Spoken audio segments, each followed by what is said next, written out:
Good evening. My name is Monica Elliott. I'm the current co-president of the League of Women Voters of Broward County. And I just have a couple of announcements that I'd like to share before I turn it over to Stephanie Pearson. First of all, our next general meeting is Wednesday, May 8th, and Supervisor of Elections Joe Scott will be our speaker. Second, and this is for league members only, our annual meeting of the league is Saturday, April 27th at 10 a.m., and that will be via Zoom. And you must register to obtain the Zoom link. This is the meeting where we elect officers, approve a budget, and approve action issues for 2024 and 2025. Again, that's strictly for league members. And so now I'll turn it over to Stephanie Pearson, who is our Environmental Issues Chair. Okay, thank you all for coming. This should be a very interesting talk. We have Dr. Gregory Mount with us. He is the Assistant Chief Resilience Officer for Broward County. He's responsible for aiding in the administration of the resilience efforts of the county, with an emphasis on project management, resilience planning, and coordination with internal and external partners on mitigation and adaptation projects. Dr. Mount holds a PhD in near-surface hydrogeophysics. I need to find out what that is exactly. And sounds very interesting, and an MA degree in archaeology, which involves research about the people and geology of the Everglades. His graduate and postdoctoral work was completed at FAU. So we really appreciate having Dr. Mount with us today, and to give his Water 101, it's called, presentation. And what we're going to ask everyone to save your questions or put them in the chat rather as he's speaking. Might be a good way to do it. As you think of them, put the questions in the chat, and once his presentation is done, we can go through them and have a discussion. So thank you so much, Dr. Mount. Well, thank you for having me, and thank you for everybody for attending. I know it's late in the middle of the week and everybody's probably waiting for Friday. So thank you for joining me as I talk about rocks and water, two of my favorite things, especially here in South Florida. So just bear with me one moment as I share my screen and get this live. You'll see a manatee pop up, hopefully. And then I'm going to share my presentation. Maybe. There you go. I should be able to hide this. I should be able to hide this. All right, so you should see a clear screen. So today I'm going to talk about some background, a little bit of an overview of Broward County water resources to help people better understand what's going on around them, and to bring an awareness to things that are really critical for all of us moving forward here in Broward County. Hopefully this is a review, but if not, I hope you enjoy the new stuff you'll learn today.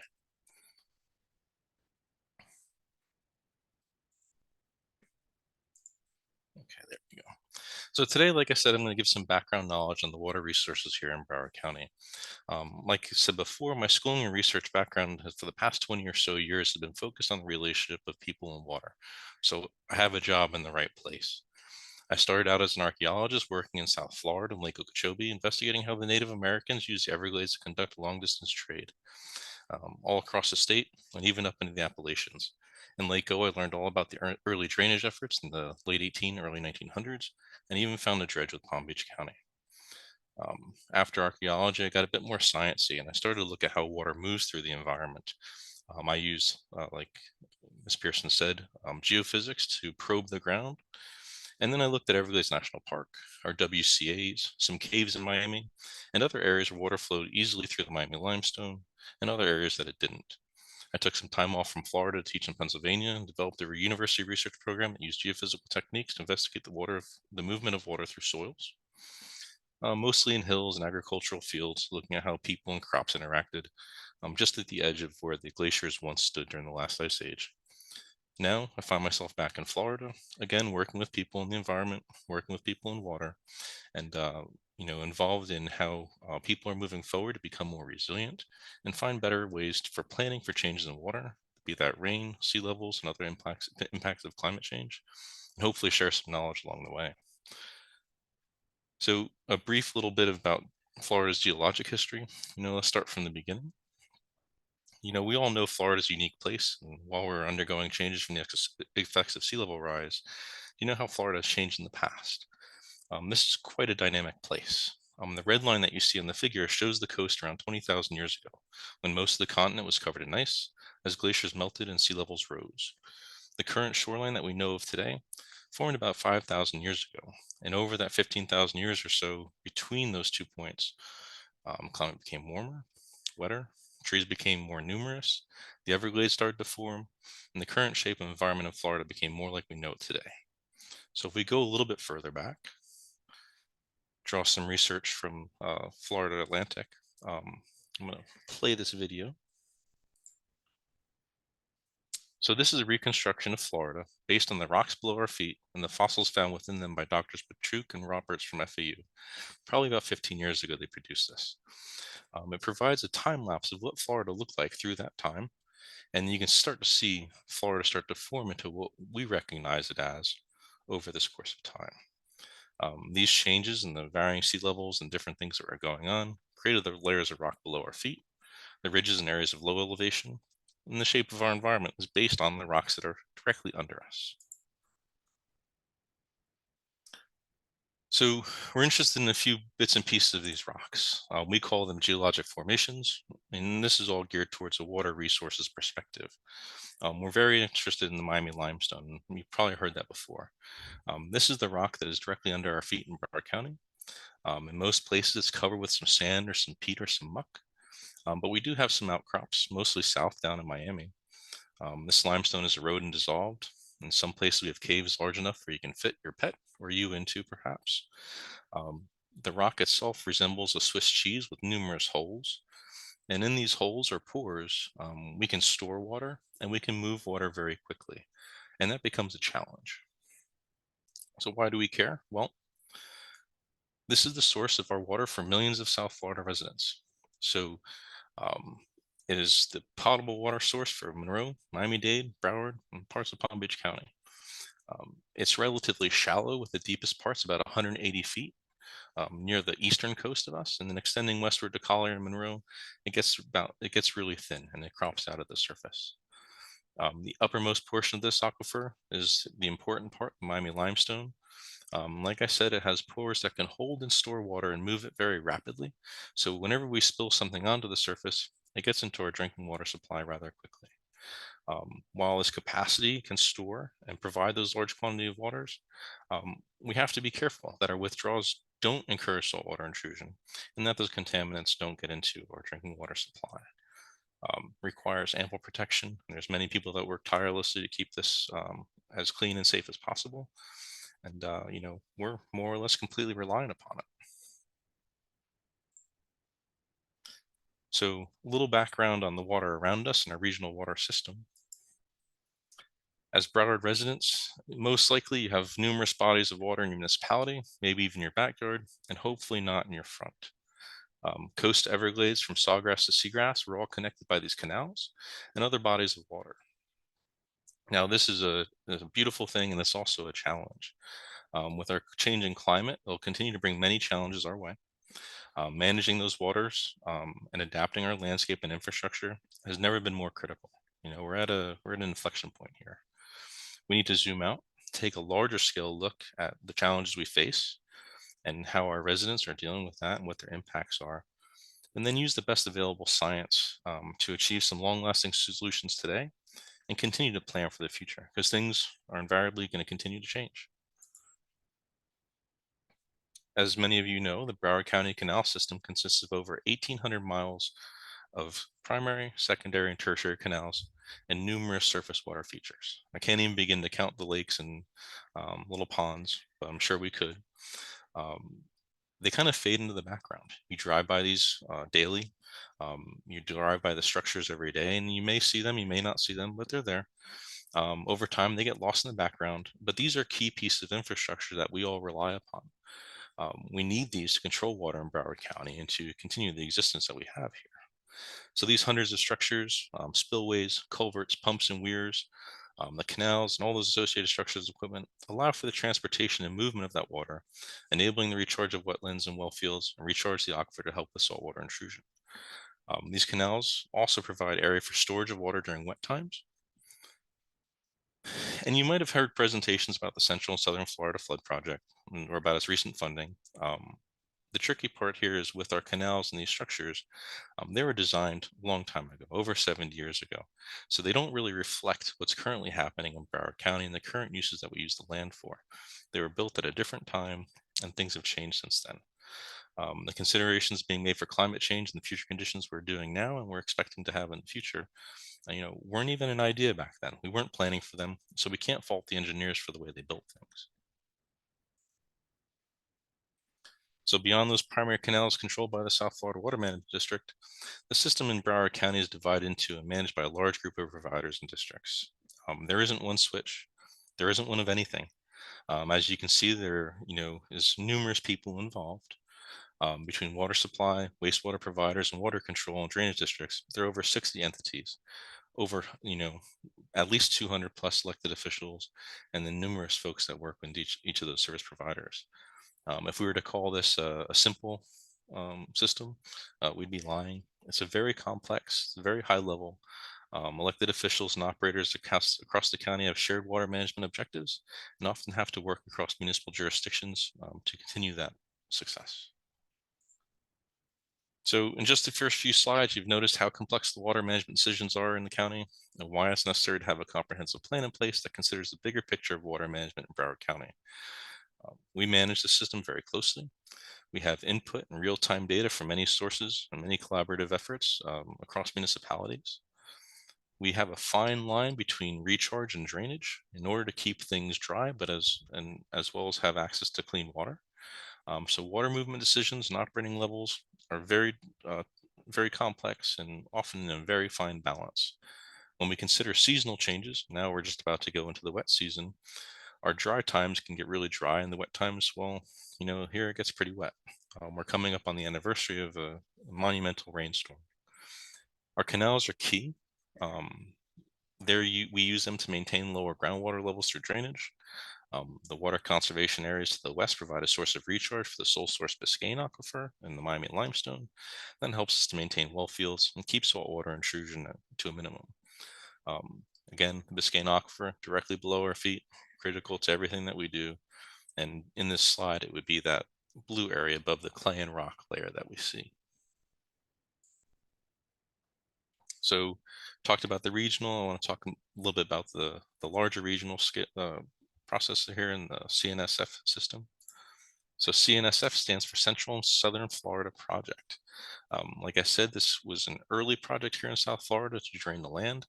And in 1948, Congress authorized this project. It's a huge system of water management infrastructure that drained half and kept dry of the original Everglades and contributed to South Florida's prosperity and to eventually develop into an important economic region. The CNSF project used levees, water storage areas, canal improvements, and large pumps. It built a 100-mile-long levee between the eastern Everglades and suburbs from Palm Beach to Homestead, and divided about 37% of the original Everglades into basins, which are now WCAs and EAAs. Then thousands of miles of canals and hundreds of pumping stations were built in the next 30 years. Modern South Florida, including all of Broward, would not exist as we know it today without this critical project. In celebration or propaganda, you can choose. The Army Corps created a unique movie called The Waters of Destiny, and the narrator called the water in the Everglades the vicious scourge of mankind. Now, this is going back quite a ways, but you can pull that movie from Florida memory. And again, remember this project goes back to 1948. Projections made back then did not see Florida as we see it today. And underestimated many of the factors, including the number of people that we have living here and the dependence that we have on water and how our economy works. Like I said, we're dealing with expanding populations, sea level rise, storm surge, enhanced rainfall, higher groundwater levels, saltwater intrusion. We have everything here and we need some updates. This project has to be updated and some additional work is underway and hopefully moving along quickly. So there's been numerous studies and annual maintenance cycles, and the Army Corps and the district work tirelessly on fixing everything. They assess the system's performance as a whole and by individual structures. And in the past few years, the South Florida Water Management District conducted a study called the Low-Lying Tidal Structure Assessment. And that was used to evaluate the impact of sea level rise combined with storm surge and determine the effectiveness of each structure to provide flood protection. The results of the model grouped the structures into a category that, based on sea level rise and storm surge, would fail or would no longer operate to the level that it was designed for. Now, these structures have done a miraculous job. They've worked for over 70 years, keeping us dry. It's time to update them. It's time to spend some time and money into, fix them and prepare for the future. Had climate change and conditions not really changed, we would have been operating fine, annual maintenance. But now with changing water levels, we do have to do some work. Perhaps you have driven by these on the North New River Canal and along Dixie Highway. The structures in Broward are typically spillway structures and operate by gravity. And the energy present in the difference of the water elevations from inland to the sea. Most cases, inland water has been higher than tidal water. This, of course, is changing. And that allowed for the water to flow from inland to the coast. However, if that's reversed, either from sea level rise or during some storm surge or higher water times, tidal water would want to drain to the inland side, which poses a problem. And these structures, help against that. If the water can't move with gravity, we need another solution to continue to move water. All of us together with a bunch of buckets, could we do it? Well, we'd be very tired and it would take a very long time. But we need to find a way to move this water. In that way is a pump. A pump can move thousands of buckets of water at a time with no human energy needed, just some electricity. It can operate when water elevations would make the typical spillway ineffective or rendered inoperable. So with rising sea level, we could still move water to the coast. In this case, we left the original spillway in place and we just built a new pump station alongside of it. It provides two options. When we can drain with gravity, we use the spillway. When we have to turn the pumps on, we do. And then we project into the future. So we think, oh, sea level is going to rise. We build to that higher standard. Now the CNSF is currently going through a review process, and I would encourage everyone here to get involved. CNSF project is important and it serves as the foundation for everything we do here in Broward relating to drainage and stormwater control and flooding. There's an upcoming meeting on April 12th on Zoom, and I can provide the link. You can see it here, but it's a lot to type in. But if you Google upcoming CNSF meetings in South Florida Water Management District, you'll be able to see it there. I hope I get to see you at future meetings. This is important. Everybody should be paying attention to it. One of my favorite places in South Florida are the Everglades. I just spent the weekend out there. It is just a miraculous place. It's just incredibly beautiful. And it's, as Broward County, 2/3 of Broward County is Everglades. We should have been called, Everglades County, perhaps. And the scale and scope of things when we deal with landscapes and water is tricky. Like I just said, 2/3 of Broward County is the Everglades. That's a huge amount of land. Broward County is about 50 miles east to west and 27 miles north to south. Of that whole of Broward County, we have 2 million people in that eastern 1/3. That's about 427 square miles of people in density.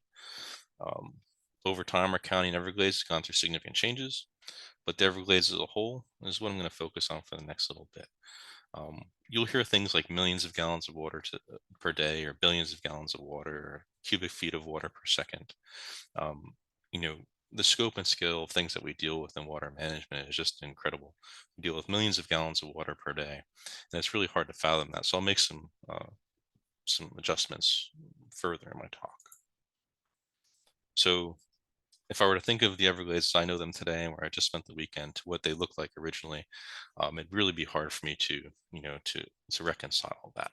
Early authors have spoke of seasonal high water that overflowed a pond applehead on the south side of Lake Okeechobee through various outlets locally known as dead rivers. And from there, the water flowed slowly and steadily southward through the Shark Slough.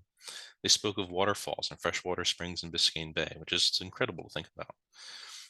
Numerous efforts to drain the Everglades as people were selling land by the bucket reduced it in size to less than 1/2 and forever changed the hydrology of the area.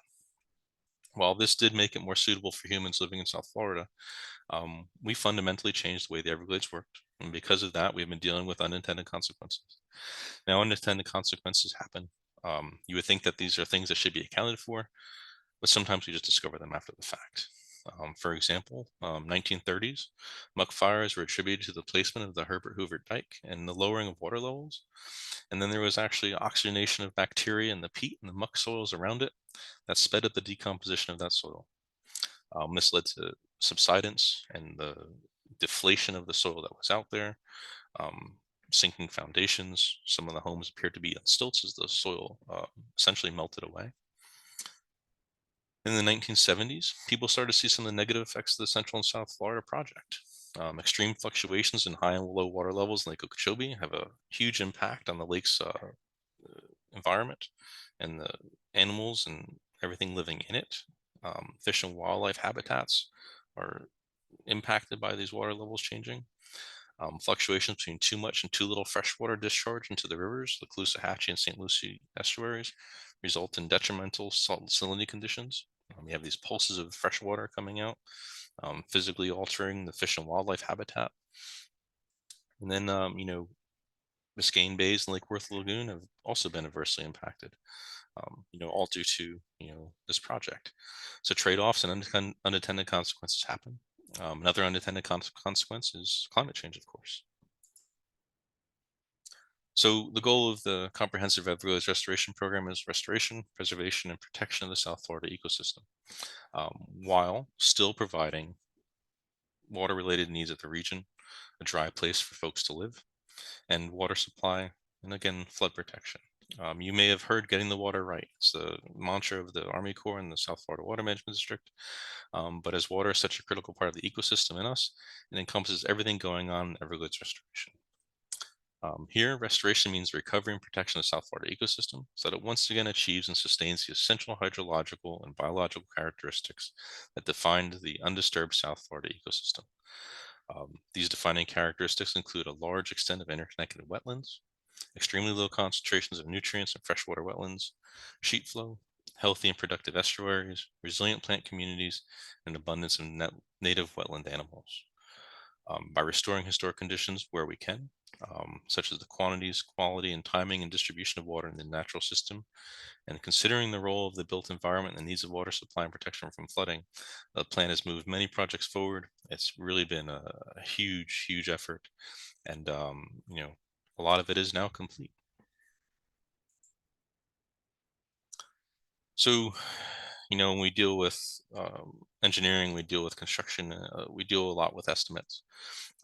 Original restoration goals, timelines, and costs were best case scenarios. We thought we knew what was going on, and we thought we could provide the service during this time, and things change. Scientists and stakeholders have learned a lot during this process. Careers have changed, and knowledge has been gained and shared. And the project and program is still subject to change. Funding, of course, has been difficult to get, and projects have been delayed. Anything that we're working on a scale of the entire South Florida, with millions of people involved, delays are expected. Current estimates are found from literature by reading through the integrated delivery schedule, which is provided every year. You can go to the Army Corps website and pull that. Numerous projects are slated for completion by 2030, but I'm sure along the way we'll make some changes. Florida's funding commitment has far outpaced the federal government's. So that's a good thing, positive change. In the 20 or something years since the plan was approved, and that gap continues to grow. Spending through year end 2022 was about $4 billion in federal, $4.2 billion non-federal, for a total of $8.2 billion. That's quite a bit of money, right? I think we can all agree on that. What's kind of interesting is, when we think about climate change, we think about Everglades restoration, now we know it goes hand in hand. We're conscious about that. We're making those decisions based on that. But it wasn't until 2006 that the National Academy of Sciences panel really said, hey, climate change is a thing. How's it going to affect Everglades restoration? And that started the wheels turning. 2018, the panel again was telling Congress that the sea level rise and climate change really had to be adequately addressed and to really make those considerations in all the engineering. And that has kind of slowed progress in some areas, but you know, we better understand the science now. Are making some great contributions. Um,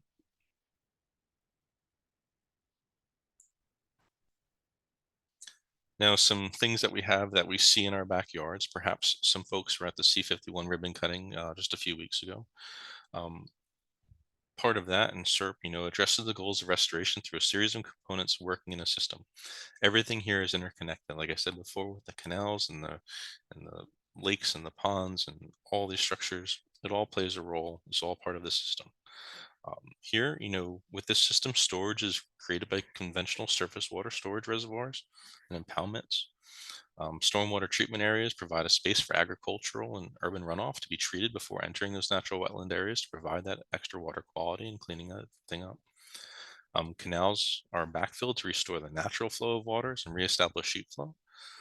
Additional decompartmentalization would occur in the water conservation areas and allow water to move more freely, just like they did down on 41, with creating the pathways for water underneath the road.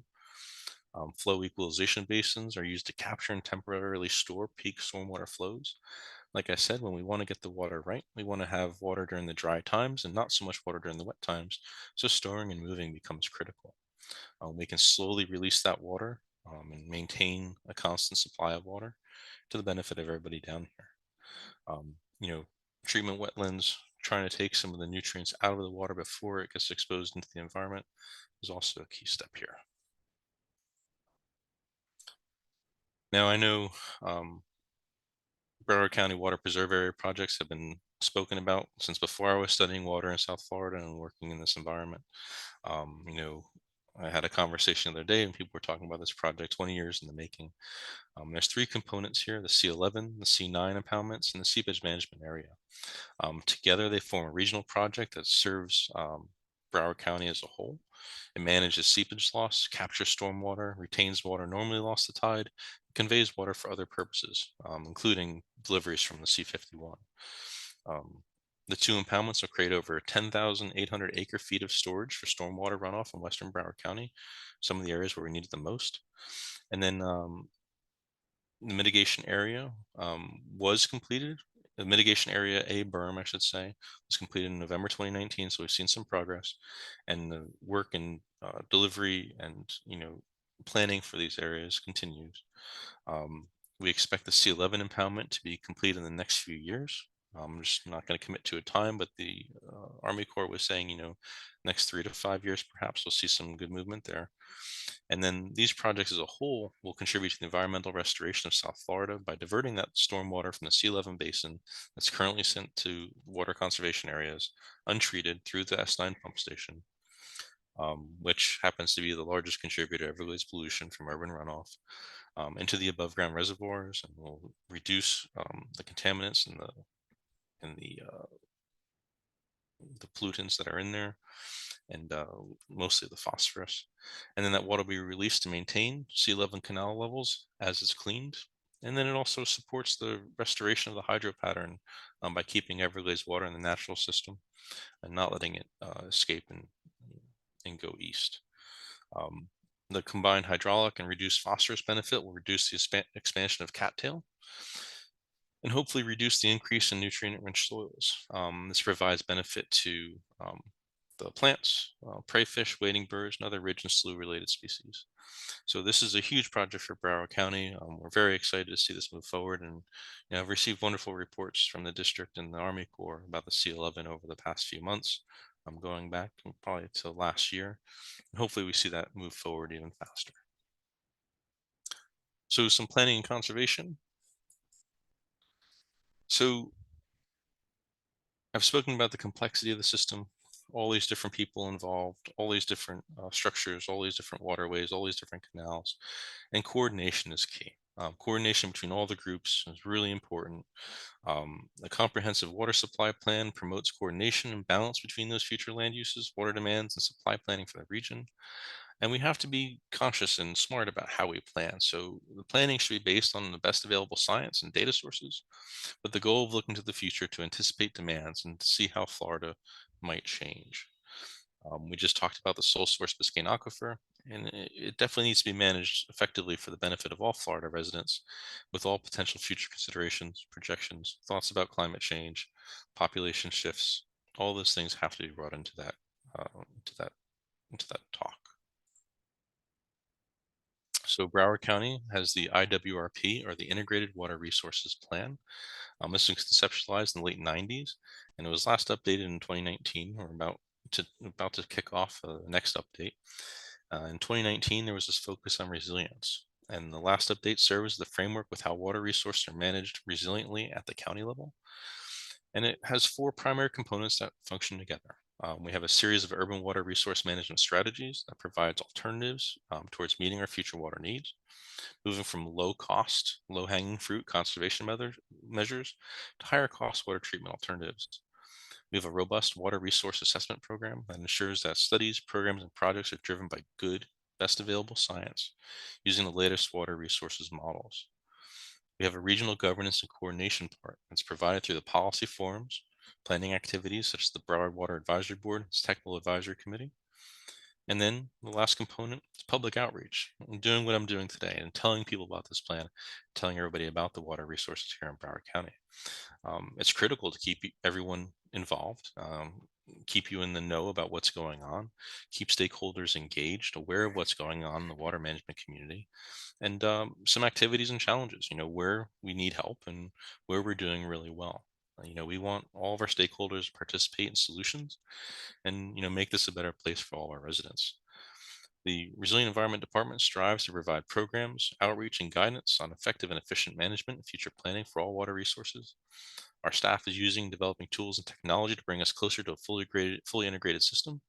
And, we look forward to sharing all these wonderful things in the future.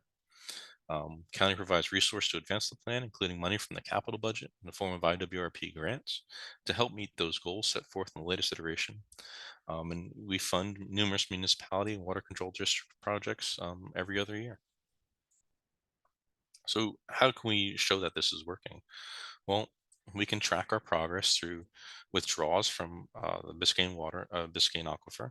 We can look at rainfall and how that is offset. And we can look at the per capita usage, or how much water is used by each person each day. And that gives us a marker of how we're doing things. So the IWRP gives us a framework for these opportunities in conservation. We have many municipal partners that have been key to reducing the demand on our natural resource and, our water. The WAB and TAC and all these collaborating agencies have led to countywide initiatives that have seen nearly 25% reductions in the daily use of water by people here in Broward County. Now, hopefully you've seen this chart before. It's very famous, and Dr. Harada used it all the time. And we use this to show the story about our collective conservation efforts. Where key decisions were made by elected officials and municipal partners, and how we can show that impact and that change in per capita usage. For example, during times of irrigation restrictions, which was one of the largest uses of water in Broward, water usage plummeted. Then when year-round irrigation conservation measures were enacted, we see a sustained drop in that per capita and pumpage. Even though our population has continued to grow, efforts at the county and municipal levels continue to drive usage down. Other conservation efforts led by partners and teams with the Environmental Protection and Community Resilience Division help to drive water use even lower and help residents save money through creative campaigns and programs. It's through these programs and partnerships with the municipalities and all of our stakeholders that enables us to do this. So if you're a participant, or if you've participated in any of this, or if you come to Water Matters Day, thank you, and we hope we continue to see you at those efforts. So since 2011, Conservation Pays is a project or program that run through the Resilient Environment Department through Natural Resources Division, has provided nearly 24,000 toilet rebates and distributed more than 32,000 water saving devices, and has cumulatively saved over 3.3 billion gallons of water. So big number in billions. I said water managers use a lot of big numbers. So to better illustrate it, that's about 16,500 Hard Rock Guitar Hotel pools full of water. So it's just a giant number. We have a naturescape irrigation service that provides rebates to homeowners that have made conservation investments in their home sprinkler systems. Again, a huge use of water there, and we can use that smarter. Um, you know, and I guess I would like to say and thank South Florida Water Management District and all the participating municipalities that have provided funding for that and have have that service carried out and have homeowners be able to make use of those rebates. Naturescape Broward provides outreach and training programs. They provide a certified yard program, Emerald Awards, and numerous tree plantings and tree giveaways. A lot of habitat connectivity work. And then we have our staff going out to the schools and building partnerships with students and schools and teachers and support staff to provide technical services, staff training, and educational program and furtherance to the school district's educational sustainability goals. Our futures and our children. We hold training events for faculty, staff, and students. We reach thousands of individuals each year, and we also look at the water usage while we're there, and provide some tips and tricks and some devices perhaps to save water at each of the schools. So we do some wonderful things there as well. Can't do that without our municipal and partners and stakeholders. Last, and I think certainly not least, is saltwater intrusion. I've had a lot of questions about saltwater intrusion and why it's such a big deal, and how come we can't just lower water levels inland and prevent flooding. So saltwater intrusion is a process by which the ocean water is moving inland through these rivers, canals, and our lakes and our ponds, through the surface and also through our Biscayne aquifer and through the Miami limestone. You can think of this as a tug of war where there's a push and pull of this water force moving inland and going back out seaward. Um, the movement either way is created by an imbalance of pressure. We have a drought, seawater moves closer inland and further inland. If we have a very wet season, we push that salt water back out. Um, However, with sea level rise happening, that water level is going to be harder and harder to push. Um, those salinity control structures I talked about with the CNSF project that need to be updated and fixed. They provide flood control and a barrier for that saltwater intrusion, and they provide us the ability to keep water levels higher inland and keep the salt water out, or at least minimize it. Again, that's a key component of the Central and Southern Florida project, where we need to install those pumps to continue that water to move. But that's a challenge that we're all facing. Um, if we think of historical times, the natural balance probably move water back and forth, prior to our human settlement here, depending on the seasons and precipitation, all those things. When humans were more mobile, they can make use and move and travel and not have to worry about having that steady source of water at that one location. But now we do. So um, with sea level rise change happening and increased populations requiring increased water withdrawals from pumping, we've pulled that water inland just through our actions. So we have a strongly managed system now. We have that water, the fresh water inland, that we try to keep the salt water at bay. We try to keep it pushed out. However, that is a challenge with climate change and with unpredictable weather patterns. So in order to do our best effort and some low hanging fruit, something that everybody can do, if we practice conservation and don't use so much water, we can hopefully have more water on the inland side and put less strain on our system to keep the salt water out. So what's really pushing this and driving the saltwater intrusion and why it's so important to us is where we get our water from.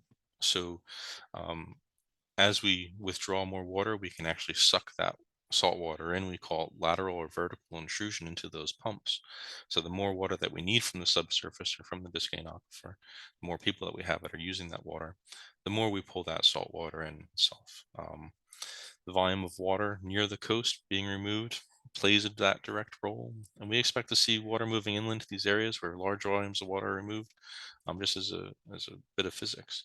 So wells that are too close to the coast become contaminated with salt water and can no longer be used without very expensive filtering.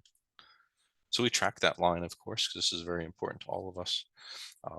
The figure that you see here shows the red line is the most recent The red line is the most recent, it's from 2019, and we can see the comparison line from 2014, and you can see how those two things moved.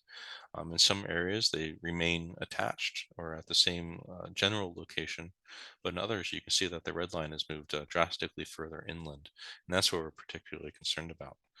The purple, green, orange circular shapes you see are well field protection zones, and those are where residents get their water from directly. And the red dots, hopefully we don't see too many of them, but the red dots you see on the map in the middle are where we can no longer draw water from because it's been too salty to use. So we will generate a new line this year, and we'll have the next iteration. But sometimes looking at lines is kind of difficult. So um, the dots really don't show the whole story. So hopefully you can use these images to show provide a clearer view of the changing shape of this saltwater intrusion. And you can see from 1994, where we have 72 square miles of intrusion, to 2019, where we have 90 square miles of intrusion. That's a significant change. You can clearly see the differences. So county municipalities and stakeholders across the region have implemented many programs and looked to build wide-ranging saltwater intrusion mitigation strategies. These have ranged from conservation, such as rebates for efficient fixtures, like I spoke about, and landscape irrigation regulations. The use of reclaimed water is a twofer. It also helps to meet the ocean outfall regulations. The C51 Reservoir Project, which you have heard about, and recently maybe you were up there for the ribbon cutting, provides long-term storage and redistribution of well fields via the existing canal network. And water can be stored and distributed on as an as-needed basis, making use of seasonal highs during seasonal lows. And the C51 is a great representation of the partnerships needed for large-scale resilience investments. A lot of people came together to make that project happen, and it demonstrates the multi-jurisdictional, collaborative, and public-private relationships that are needed as we look to become more resilient as a county. And also, when we have the opportunity to capitalize on a project that provides some co-benefits to achieve some other successes, those are things that we should be looking at and, trying to move away from those typical one-dimensional projects. So I'm going to stop sharing my screen. So I'm sure you've heard enough of me speaking tonight. But I would just like to say thank you. I hope you learned a little bit about water in the county, and if there's any questions I can answer, I'd be more than happy to answer any questions you might have, or perhaps clarify anything that I've said. So thank you so much. Well, thank you so much. That was quite a comprehensive look at our water system and a lot of information for us to unpack. As we said earlier in the meeting, we have recorded this, we are recording this, and it will be available on our YouTube channel and on our website. And I would encourage you to go back and look at it again so that you can more effectively absorb, this information that you gave us. You mentioned the fact that more than 60 entities are involved in managing our water. And as much as I've been involved with this, it's mind-blowing to me, and it's hard to explain how they all interact. I mean, you did that to some extent. Are you pretty satisfied with all the different, I know you have federal, state, regional, city, I mean, so many different groups. Is everybody communicating pretty well with each other, you think? So it's difficult. You put me on the spot with that one. I'm sorry. No. I think everybody can do a better job communicating. I think everybody gets very focused on their job that they have to do. And I think, having that giant step back and kind of get out of your 3-foot world and come out to that 30,000-foot view, I think is really important. And I think a lot of our utilities and water management districts down here do a really good job at that. As we're coming up on the Fort Lauderdale storm, everybody knew that Fort Lauderdale was suffering, and a lot of the utilities came together and recognized that, and brought together across the state and brought resources down here. So people talk. When we have a problem, everybody's a phone call away. It's just the sheer volume of people that are involved in that. So if a water management decision is being made, they're probably not going to ask the commission from a municipality, right there in the heat of the moment. It would be the utility director, calling another utility director, water manager calling another water manager, and working through the problem as they can. So, we don't need all 500 of us to talk at the same time, but we should all be thinking about planning together. So hopefully that's, the non-political answer. I think we can all communicate better. I know I certainly can, but I know if I call a municipality or municipality calls me, we're going to answer the phone and we're going to talk. And if I can lend assistance, or they can lend assistance, or they can help, municipality that has a problem, I know they're going to do that. So Well, I think, when, as you said, when their situation occurs, there's communication, but looking at the big picture, as you said, the Biscayne Aquifer is our sole source of water.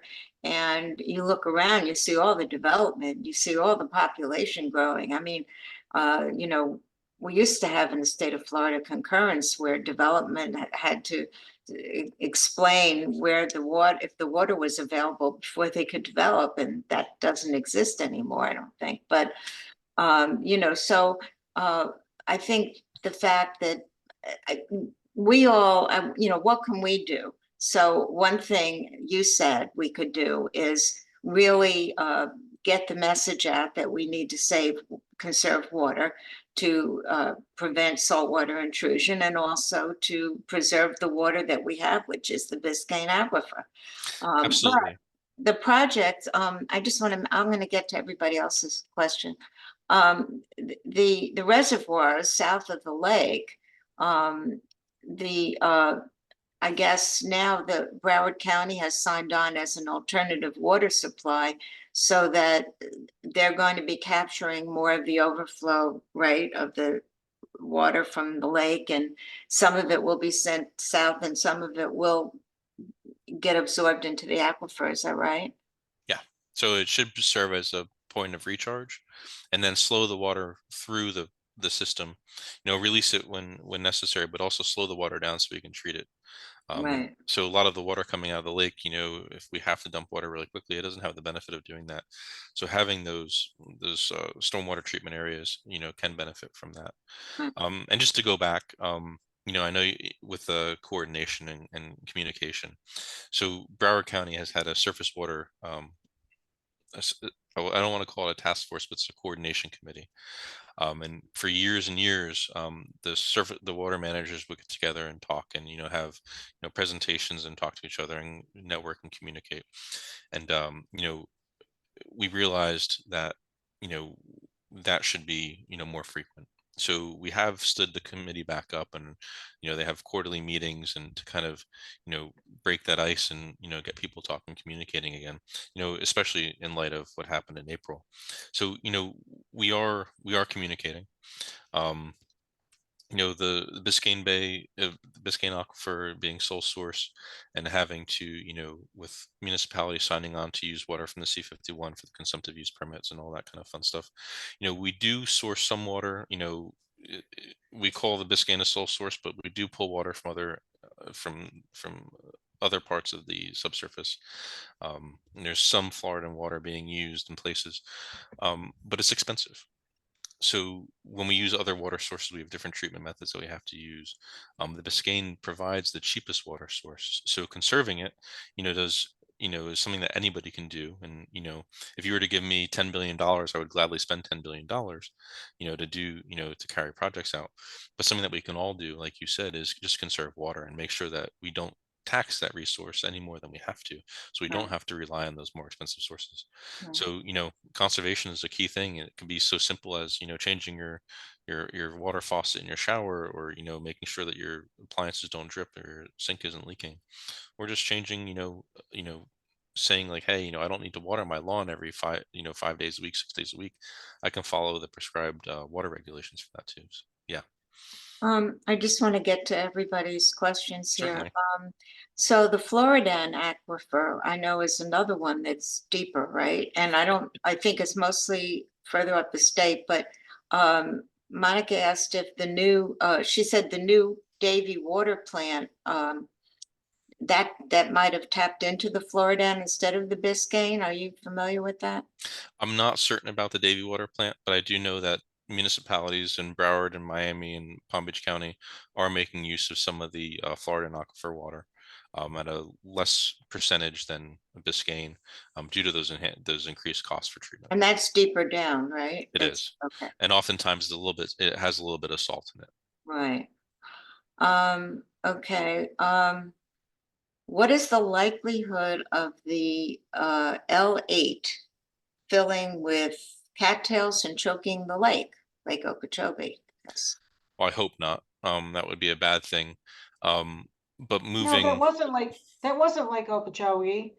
Oh, I'm sorry. What's the lake? That's, no, the slide that he was using, basin L8, had a ability to make a lake. It was a huge amount of water there. Oh, And okay. I'm sorry. Yeah, I and misinterpreted. that's okay. And I've noticed, like, in the Harold Campbell Park use area at the border of Broward, off of 27 Broward and Palm Beach, that whole area I used to go up to and see deer and all kinds of birds life, but it's completely choked now by cattails due to the phosphorus and stuff. So I'm wondering, these lakes that are being created as holding areas, what's the likelihood of them getting choked? That was my question. Oh. Thank you. well, hopefully operations and management, in those areas go in and police the littoral zones and remove that vegetation when it becomes obstructive. But the cattails do a great job of, cleaning the water and taking that phosphorus out. It's just a matter of, managing that effort. Biology is not my strong suit, but I've heard enough of the district talking about it to understand where those things are happening. And again, it's just operations and management going in and doing and taking care of, long-term maintenance of these facilities once we have built them. Cynthia was asking if cleaned wastewater is being pumped into the ground. We do deep well injection of partially treated wastewater to DEP standards. This is a common practice all up and down the state. So that does happen. The water is not clean to drinking water levels, but it is cleaned. So when it gets pumped into the ground, is it being pumped below the Biscayne aquifer then? Yeah, thousands Oh, of feet so deep. it's not into our drinking, okay. No. And then also, there was a whole issue of residential fertilizers restrictions, which the legislature tried to do something about, and I don't think they did this session, but I guess, what do you know about what the current situation is on restricting some fertilizers use during certain times of the year so that it doesn't, create too many nutrients? And again, it's a practice that we could all do. If we all participated and said, what, my lawn doesn't have to be emerald green, right now. It's going to start raining, and I'll hold off on the fertilizer or just the selective application of that fertilizer. We wouldn't need to have regulations, if we'd all just, understood and followed best management practices. My knowledge of the legislation in terms of fertilizer is very minimal, but I believe we're preempted from passing that at the municipal level. Or at the county level. And I believe certain high users are exempt from any of those regulations that we put forward. I thought there were some restrictions that were allowed and a bill was suggested to preempt it. I'm not sure that passed. I guess I need to get the current information on that. I'm still catching up on the whirlwind of the last session. Yeah, I I know. can't be sure that I'm not quite sure. We'll follow up on that. Another question is about, let's see, public golf courses. Possibly using certain open spaces, I guess, to offset, I guess, to collect, like to retain some of the water in major storms. So absolutely. I think we saw probably our largest open space used during the last storm in April. It happened just to hit the largest unpopulated area of urban Broward County on the airport. Um, I don't think we just have enough open space anymore to really store the volume of water that came during that storm. When we're talking about, billions of gallons or trillions of gallons of water, you know, we just don't have the space, and to prepare for a storm that size, it would be very difficult. So there are talks about using parks that would, during the wet season or during times of storms and, other areas, that could be used to temporarily store water and kind of allow us to slow our system down and retain a little bit instead of discharging straight away, if we can. Um, but again, a lot of the times the golf courses are turning into developments. We don't have a lot of open green Right. space in the places Well, that are we have getting a the water. housing problem too, so. Absolutely. So, unintended consequences of development, we lose the green space, we lose the ability to capture that water and store it. But, we can, through smart planning and, we can have some on-site storage and, make places that are pretty for people to, enjoy and still, have that benefit as well. I remember several years ago, we had a major storm and at the Sawgrass Mall, the parking lot was totally flooded and the stores were okay. And the mall had to close, but the buildings were saved because the parking lot was low enough to catch the water. And I thought, my understanding was it was designed that way on purpose. So maybe we should be thinking about that. Yeah, so in Broward County, when they design a commercial parking lot, they're designed to store a certain amount of water for a certain amount of time, in relationship to the storm. And that's in the code, that's in our code of ordinances. It's just a matter of, how much water, when we have these giant events that we all know and we remember, the operations are fine during a normal Tuesday afternoon storm. But Right. once we start flooding, it's okay. But in order to, store that kind of water, again, it would be a huge change to, that environment. I was at the Home Depot in the Sawgrass a couple weeks ago, and I noticed that you know they had the cypress trees in the swales in between the parking spots. And so oh, there's cypress trees here. This must be regularly wet. So you see those kind of things. You see these markers like, okay, they expect water to be here quite frequently. So design in place, of course. But some of these larger storms, it would just be an astronomical amount of water that we'd have to Right. store. Maria was asking about, well, the fact that Broward County was 2/3 Everglades. These water conservation areas are protected from development, aren't they? Yes. So there can't be any development uh, No. in them. The Yeah. development that is out there, the small hunting and fishing camps are judiciously controlled by the district and the state. And, Okay. there's no new development happening west of that line. Okay, and Carrie asked a question that we were thinking and working on actually, which is, will we ever have a Wakota wetland area in Broward? And I know that C11 area with the league had uh, asked about whether while they were doing that impoundment that you showed and trying to protect the seepage and all, whether that was an opportunity to do education for the public, have the public come out, the wading birds are going to be there and educate them like they do in Palm Beach County. So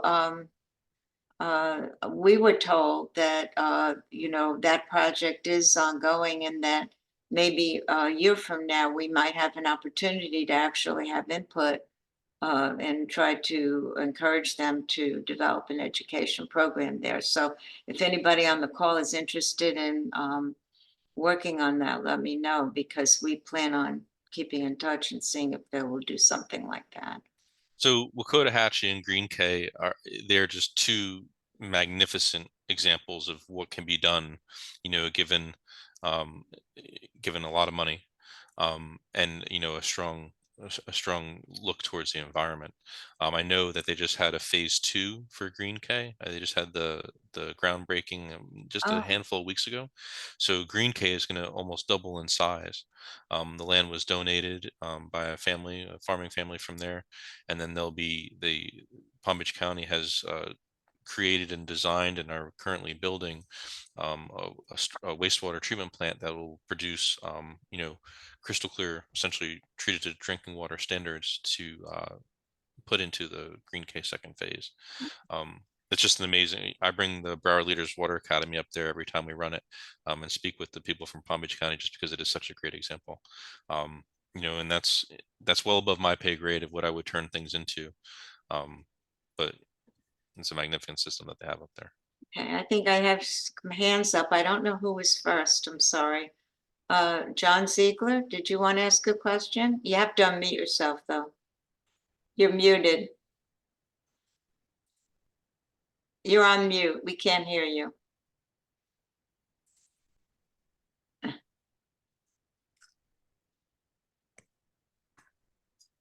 No.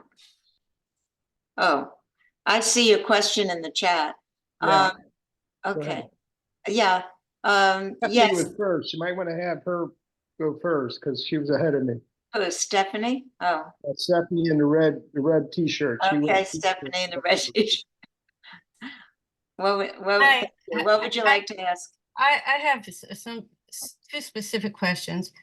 One is about the incinerator and the monofill that's expanding way over the Pond Apple Slough, Yeah, and what effect that is going to have on our water. I know they put membrane barriers, but those don't last forever, and I'm really concerned about that. And another concern I have is about new development is going up right behind our house. And the way they're planning on dealing with the stormwater is these extrusion drains where the water goes from the asphalt parking lot and goes and is spread out under the parking lot, which is water that it seemed to me is filled with oil and all kinds of pollutants. So those are my two questions. So I can't speak to anything that involves solid waste. That is, I know nothing about it.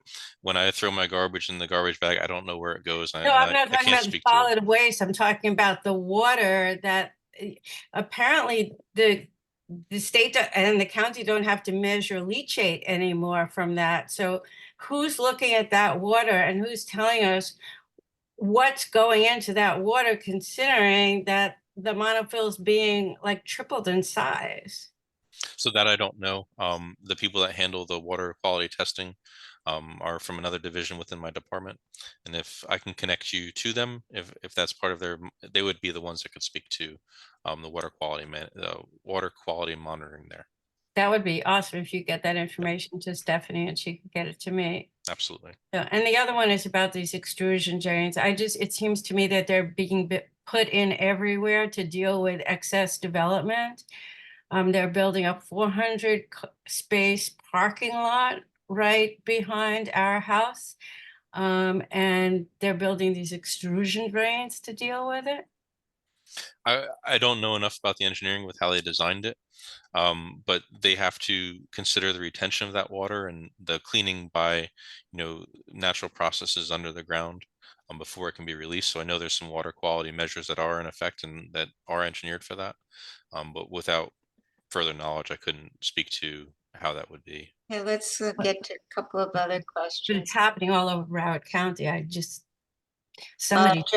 John Ziegler, you wanted to ask your question? yeah. Number one, I don't know if I caught this. Can we download your excellent PowerPoint that you had running throughout your presentation, or? I can share it with Miss Pearson and she can share it with you guys. Absolutely. Fantastic. Secondly, you mentioned, I thought I heard you mentioning, you definitely mentioned saltwater intrusion, and I thought I heard you talking about recharge. Can better charging of fresh water reverse the saltwater intrusion, or is this a foregone conclusion with sea level rise? So I don't think anything's gone too far yet. As sea level rise happens, of course, we're going to have to deal with that higher level of water outside. And we're currently modeling and monitoring that with the USGS and the South Florida Water Management District. So as we are now, we can increase recharge inland. We can, switch to a more permeable pavement. We can stop concreting and blacktopping everything over, to allow rainwater to infiltrate and to get down to our groundwater table. And we do that. We do that pretty well. We have reclaim the swale projects and things like that. However, we are going to have that push with increased sea level rise. So if sea level to rise 3 feet in the next 100 years, I would expect that saltwater intrusion line to go well far inland. We'd have to come up with a different methodology of keeping that water at bay. Okay, I see Lauderhill City Commissioner. I'm sorry, I can't see your name, sir. Commissioner Martin. Oh, okay. How you doing, Greg? Good. How are you, sir? As one of Greg's most recent Water Academy graduates, I want to say kudos to him and the program, and y'all couldn't have picked a better representative to come and talk to you about water. A couple things I just want to touch on as an elected, and again, going through the Water Academy just kind of blew my mind and got me in a whole other sense of thinking about how serious this whole understanding of what's happening and how it's happening is understanding the canals that we share as municipalities, where all of our water kind of connects and starts heading out to the ocean. So one thing I would not necessarily challenge, but make sure that the League of Women Voters and all your followers are doing on a local level, as much as we raise noise about other things in the community, is making sure your city electeds understand how the water process works and what the effects are of the city. Like most of us, Lauderhill flooded very bad during that heavy storm. I don't know, we're at 100 year, 500 year, what are we at now, Greg? Close to 1,000. Close to 1,000. The 2,000-year storm's coming next, and just prepare for it. But listening to and doing some of the things that Greg said internally had immediate positive effects on our city. Attacking your swells, we literally put money in the budget to go out and where people had basically put trees and over covered their swells where they were flat, water had nowhere to kind of permeate through the ground. Don't know if y'all have the ability to take that trip to Palm Beach to see the aquifer, but it is an eye opener, and it would be something. I don't know how that works, if Greg can get y'all on a bus to take you up there, but if you want to see how this whole water storage thing is truly working up close and personal, it's impressive. And I came on to support you. I'm always watching League of Women Voters in the background. Hey, Miss Elliott, to kind of see what's happening. But when I saw his name pop up on the event tonight, just had to pop in and make sure he was telling the story the right way. So four thumbs up. Thank you.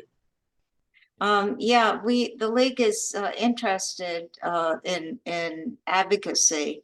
And so we are interested specifically in what we can ask our members or the public to do, to ask of their city. One question might be, have all the officials attended the Water Academy, but maybe specifically some suggestions that, we were interested in knowing what suggestions you have for us to bring to our cities that would be helpful, and that would be important.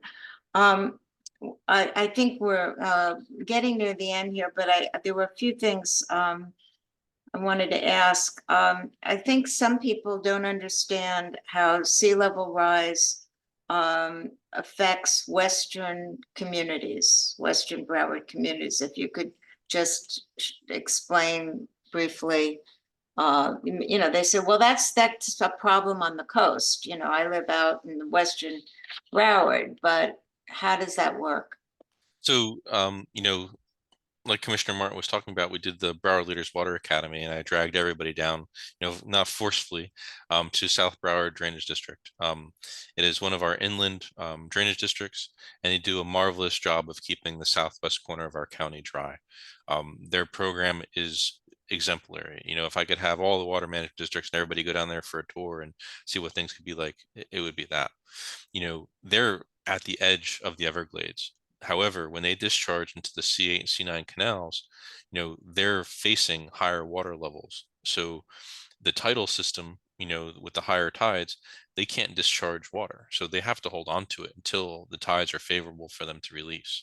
So, inland has almost, has the same issues, a little bit different, but almost the same, is the timing of water, what they can do with it, where they can store it, and when and how they can move it. So a lot of the Western communities do have pumps. They can move against that tide and move against those higher water levels.